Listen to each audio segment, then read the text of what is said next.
कि क्या अभी समय नहीं आ गया है प्रोफेसर साहब कि भारत को अंतर्राष्ट्रीय इस तरह की सहायता एजेंसियों से बात करनी चाहिए, संयुक्त राष्ट्र से बात करनी चाहिए, रेड क्रॉस से बात करनी चाहिए, और साथ साथ यूक्रेन और रूस दोनों को एक कड़ा संदेश देना चाहिए कि जो भारतीय छात्र हैं उनकी सुरक्षा सर्वोपरि है, उनका बाल भी मां का नहीं होना चाहिए, उन्हें हर हालत में सुरक्षित निकाला जाना चाहिए, उनको रास्ता मिलना चाहिए।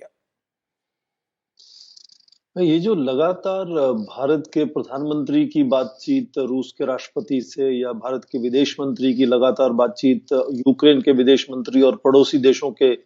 वहां जो पड़ोसी देश हैं उनके विदेश मंत्रियों से हो रही है, अब 4 वरिष्ठ मंत्री आपके वहां हैं,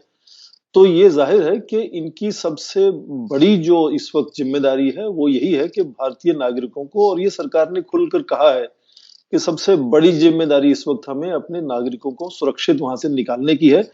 तो ये संदेश तो यूक्रेन को भी और रूस को जाहिर है कि बहुत बार, एक बार नहीं बहुत बार दिया गया होगा। पर थोड़ी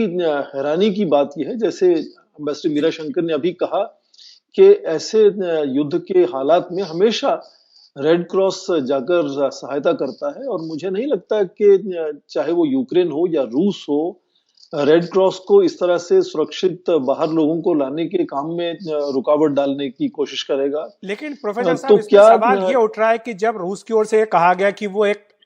जो है लिमिटेड या कहें कि स्पेशल मिलिट्री एक्शन कर रहे हैं, उन्होंने ये कहा शुरुआत में, लेकिन अब ये लग रहा है कि जो सिविलियन एरियाज हैं उनको निशाना बनाया जा रहा है। जिस हमले में भारतीय छात्र की मृत्यु हुई उसमें सीधा सीधा मिसाइल का हमला एक सिविलियन सेंटर पर किया गया। तो अगर इस तरह की कार्रवाई की जा रही है, इस तरह का हमला किया जा रहा है जहां पर कि सिविलियंस को भी नहीं छोड़ा जा रहा है, तो वैसे में रेड क्रॉस या बाकी एजेंसियां क्या करेंगी? देखिए, ऐसे तनाव भरे हालात में अलग अलग तरह की परिभाषाएं निकलती हैं।